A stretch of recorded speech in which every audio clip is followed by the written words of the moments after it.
Le fleuve Niger, long de 4200 km, dont 1700 km au Mali, est à une phase de décrue au niveau des rapides de Sotiba.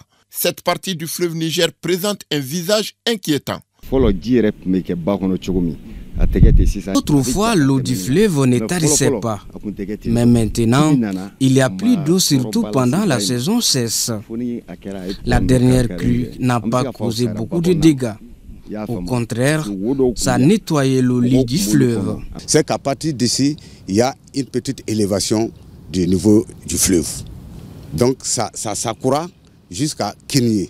De telle sorte que vous constatez que quand l'eau arrive à ce niveau seulement, ça prend un autre chemin de l'autre côté. Donc il y a une petite élévation à partir des rapides de Sotiba et ça chute après Kényé.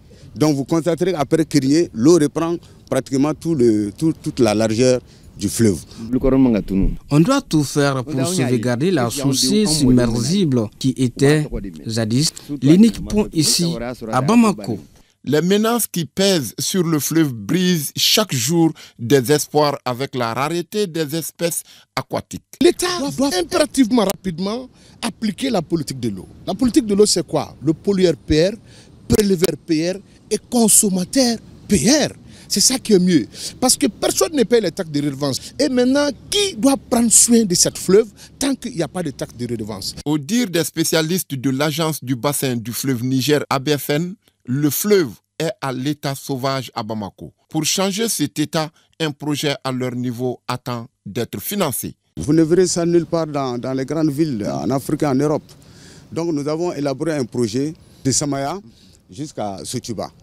Donc ce projet consistait à réduire en réalité la largeur du fleuve et aménager la partie réduite. De telle sorte que une fois qu'on creuse là-bas, on aménage jusqu'à Sotiba. Donc cette partie-là fait partie.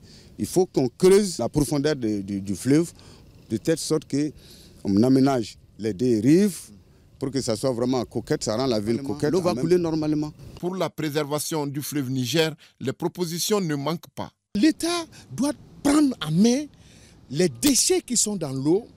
Ça peut servir, c'est de l'argent. Il n'y a que des jacinthes dans l'eau. Les jacinthes, là, on peut les transformer en engrais. Il y a la Fédération nationale des exploitants de gravier et du sable. Le sable, ça apporte combien? Le gravier, ça apporte combien? Il y a même des roches qui sont là. L'État peut au moins créer des épayages juste pour dynamiter ces roches-là. Et on peut les vendre. Avec toute cette eau qui est venue cette année, au-delà même du fleuve, nous devons travailler à faire en sorte que des retenues soient là, même au-delà du fleuve, pour que l'eau qui est venue l'année dernière ne puisse pas partir comme ça, ne puisse pas être vidée comme ça. En dépit de toutes ces initiatives, beaucoup reste à faire pour protéger le fleuve Niger, de plus en plus menacé de disparition. Fort heureusement, l'espoir est permis car la lutte pour la sauvegarde écologique du fleuve Niger et de ses ressources vitales est déjà au cœur des actions gouvernementales.